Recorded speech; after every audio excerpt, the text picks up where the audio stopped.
So, mga bagay na nakikita ng isang lalaki sa isang babae kung bakit hindi siya umaalis sa tabi mo. Alright? So, ito yung ating topic na pag-uusapan ngayon at tipong sigurado ako makaka-relate ang napakaraming mga kababaihan sa oras na pag-usapan natin to.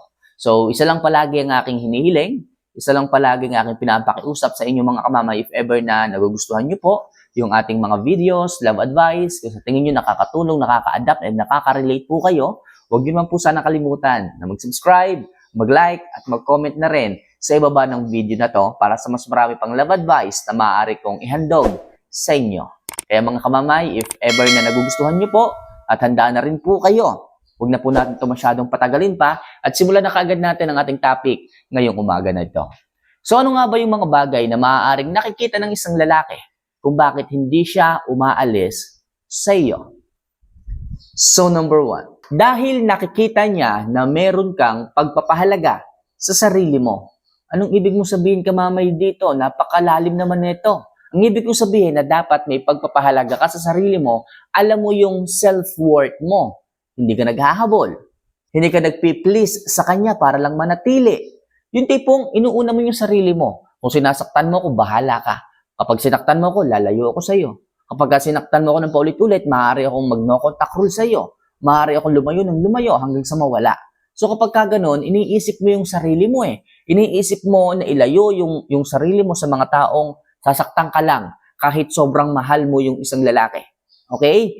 Kahit sobrang tagal nyo na nung lalaki, kaya mo pa rin mang-iwan. Kaya mo pa rin lumayo kapag sinaktan ka. Ibig sabihin, nandoon yung pagmamahal, nandoon yung pagrespeto mo sa sarili mo, nandoon ang pagpapahalaga mo sa sarili mo na tipong kahit may asawa ka na, handa ka pa rin lumayo, mag-no contact rule, mang-iwan kapag paulit-ulit siya ng ginagawang pagluloko o paulit-ulit siyang nananakit sa iyo. Kasi ang totoong pagmamahal mga kamamay, alam niya na masasaktan ka, dapat hindi niya ginagawa.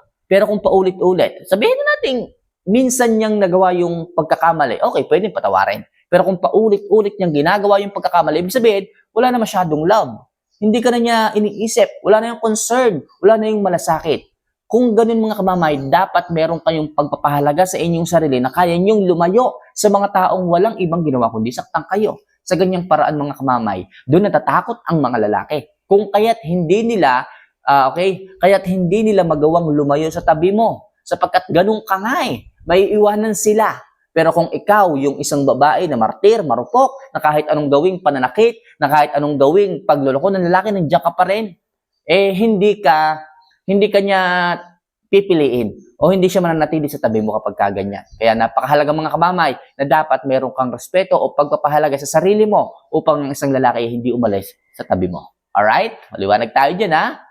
So next, kapag nafe-feel ng isang lalaki na hindi ka maghahabol sa kanya, okay? So katulad din ng tips number 1, parang ganito rin yan. Kapag na-sense ng isang lalaki na hindi ka maghahabol sa kanya, yung tipong kapag gumawa nga siya ng kasalanan sa iyo, maiiwanan siya, nandoon yung takot niya.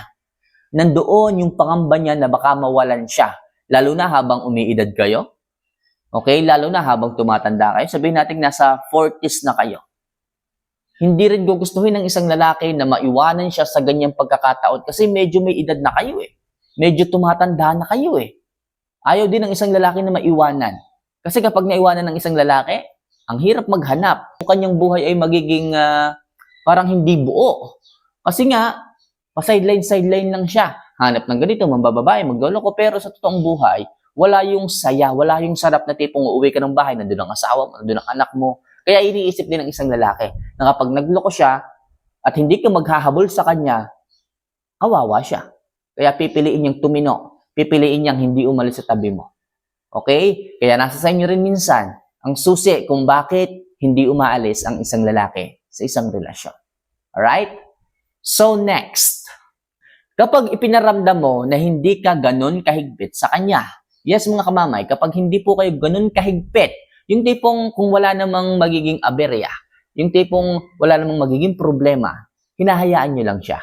Okay? Kung gusto mong maglaro ng basketball, sige, maglaro ka. Kung gusto mong mamasyal, kumain sa labas kasama mga tropa mo, sige, lakad. Kumain kayo. Kapag hindi ka masyadong mahigpit, mararamdaman ng isang lalaki na hindi ka nakakasakal karelasyon. Kapag ka ganun mga kamamay, mafe-feel niya na masarap pa rin mabuhay kahit may asawa. Kasi yung iba dyan, pumasok lang sa isang relasyon, ang dami ng bawal. Bawal kang mag-inom. Bawal kang pumunta sa birthday parties. Bawal kang pumunta kina Mark, ha? Nandoon yung mga, alam mo na, yung mga babaeng hindi ko kilala. Kapag ka masyado kang mahigpit, sige, baka masakal yung mga lalaki. Pag nasakal ang mga yan, nagiging toxic na po kayo sa utak ng isang lalaki. Iniisip ng isang lalaki na nag-asawa lang ako, naging ganito na ang aking mundo. So wag niyong hintayin na palagi kayong nag-aaway. Basta mga kamamay, isipin niyo na kapag wala namang aberya, magiging problema, hayaan niyo siya. Kung nagpapaalam naman, nagsasabi naman, hayaan niyo siya. Sa ganung paraan mga kamamay, hindi siya aalis sa tabi mo, hindi siya aalis sa inyong relasyon kung alam niya na hindi ka ganun kahigpit sa kanya. Ibig sabihin, maluwag ka pa rin. Nagagawa niya pa rin yung mga gusto niya, yung mga hilig niya, nagiging masaya pa rin. Okay, yun lang naman ang hiling ng isang lalaki. Yung maging masaya siya habang nasa relasyon ninyong dalawa. Alright? So next, kapag pinaparamdam mo na may love and care ka sa family niya. Yes, mga kamamay, isa rin tong, tips o isa rin tong bagay na talagang hindi magawang umalis o ipagpalit o maghanap ng iba ng isang lalaki. Bakit? Dahil yung samahan ninyo ng family niya, napakalagkit o napakalalim na. Okay? Mahal mo yung family niya at hindi po ganun kaagad-agad. Okay? Na naaalis yung pagtingin ng isang lalaki sa inyo. Okay? Yung tipong hindi agad siya nagloloko o naghahanap ng iba o iniiwang ka kapag kaganon. Yung tipong solid po yung samahan ninyo ng family niya. Yung tipong kapag nag-aaway kayo, nanay niya ang kalaban niya. O kaya naman tatay niya ang kalaban niya. Mahirap po yun, ha? Mahirap po yung alisan. O mahirap pong iwanan yung mga babaeng ganon. Yung tipong okay na okay sila ng family niya. Kung kaya't ako, konting tips lang mga kamamay sa inyo. Kung gusto po ninyo na talagang hindi umalis ang isang lalaki sa feeling ninyo, kunin niyo po yung loob ng mga mahal niya sa buhay. Especially yung kanyang mga magulang. Kapag kasi nakikita ng isang lalaki na tipong maayos ang relasyon ninyo nung kanyang pamilya, masyado pong lumalalim ang pagmamahal at pagtingin sa inyo ng isang lalaki. Sapagkat bibihira po yung ganito, bibihira po yung ganito na tipong nagkakasundo yung asawa at saka yung kanyang mga magulang. Kalimitan kasi yung mga magbiyanan, laging nag-aaway. O minsan naman kapag hindi ka bet, hindi ka gusto nung biyanan mo, hindi kayo magkakasundo. Kung kaya't kapag na-establish niyo po yung magandang relasyon ninyo ng kanyang family, malamang sa malamang isa yung bagay o isa yung tips kung bakit hindi umaalis sa piling mo o sa tabi mo ang isang lalaki. Alright? So next, dahil may kakayahan ka rin na tiisin siya.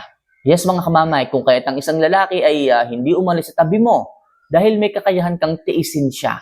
Yung tipong yung tipong kapag alam mong mali siya, hindi ka bumababa. Yung tipong kapag alam mong nasa katwiran ka, pinaglalaban mo, tiisan talaga kung tiisan hanggang siya na lang yung sumuko, siya na lang talaga yung bumalik, siya na lang talaga yung humingi ng tawad muli sa iyo. Kapag ganyan ka mga kamamay, hindi ka maaabuso. Kapag ganyan ka mga kamamay, talagang makukuha mong hustisya, okay, ng sarili mo. Sapagkat matigas ka eh. Kung alam mong nasa katwiran ka, wag kang bababa. Wag kang, wag kang lalambot. Sapagkat sa mga panahon na lumalambot ka, kapag alam mo na mali yung lalaki, nako, darating ang panahon mga kamamay na mababaliktad ang sitwasyon. Kung sino na yung mali, siya pa yung mas nagiging, siya pa yung mas nagiging hari. Ayaw natin ng ganon. Kung mali ka, kailangan mong lumuhod. Kung mali ka, kailangan mong mag-sorry. Kung mali ka, dapat aminin mo. Sapagkat ikaw yung babae na hindi ka lumalambot kapag ka alam mo na nasa tama ka. Sa ganyang paraan mga kamamay, hindi magagawang lumayo, umalis ng isang lalaki sa tabi mo. Sapagkat alam mo nga yung value mo eh. Okay? Alam mo, o kaya mo rin natiisin siya, sapagkat alam mo na mali siya. Sa ganyang paraan ng isang lalaki, palagi ay luluhod, babalik, magsisisi at magiging maayos pagdating sa inyong relasyon. Tatandaan nyo yan. And last, dahil meron kang maayos na pag-uugali. Yes, mga kamamay, bilang isang babae, bilang isang asawa, Ito rin po yung dahilan kung bakit hindi magawang maghanap ng iba o umalis sa piling mo ng isang lalaki dahil meron kang maayos na pag-uugali. Sino ba namang aalis sa isang tabi o sa tabi ng isang babae kung may maayos na pag-uugali ito? Ang alam ko kasi, kaya lang nagkakaroon ng hiwalayan o kaya lang umaalis, lumalayo yung isang lalaki kasi toxic ang ugali ng babae. Pero kung maayos ka naman, kung maayos ang ugali mo, hindi ko na kailangan panghabaan ng eksplanasyon. Hindi gagawin ng isang lalaking lumayo o maghanap ng iba kung maayos ka. Kung ugali mo hindi toxic. Tatandaan nyo yan. Kaya piliin nyo mga kamamay na maging maayos, na maging hindi toxic, na maging mabuti ang inyong ugali palagi. At syempre, kailangan meron din kayong paninindigan sa tama. Hindi kasi sinabi kung maayos, mabait kayo, okay, lagi nyo lang pinagbibigyan yung lalaki, lagi nyo pinapatawad. Hindi ganon, martir yun pagiging marupok yun. Dapat meron din kayong tigas na kapag alam nyo yung tama sa mali, alam nyo kung paano panindigan yon. Sa ganung paraan mga kamamay, magiging magandang pag-uugali mo, magiging maayos ka sa inyong relasyon, at ang isang lalaki palagi ay lalambot at pipiliin niya magbago, pipiliin niya maging maayos din kasi may maayos siyang asawa at ikaw yan. Kaya hanggat maaari maging maayos ang ugali, o ipaglaban nyo mga kamamay ang inyong katwiran. Kung may katwiran kayo, huwag lang kayong maging mabait dahil sa pinagbibigyan nyo palagi siya kahit mali na. Huwag ganun, okay? So, yun lang muna sa ngayon mga kamamay, ang ilang mga bagay na maaari nyo pong gawin kung kaya't ang isang lalaki ay hindi magagawang lumayo sa tabi nyo o maghanap ng iba. Yan yung mga dahilan. Alright? So, see you for our next vlog. Mahal ko po kayo mga kamamay. Paalam.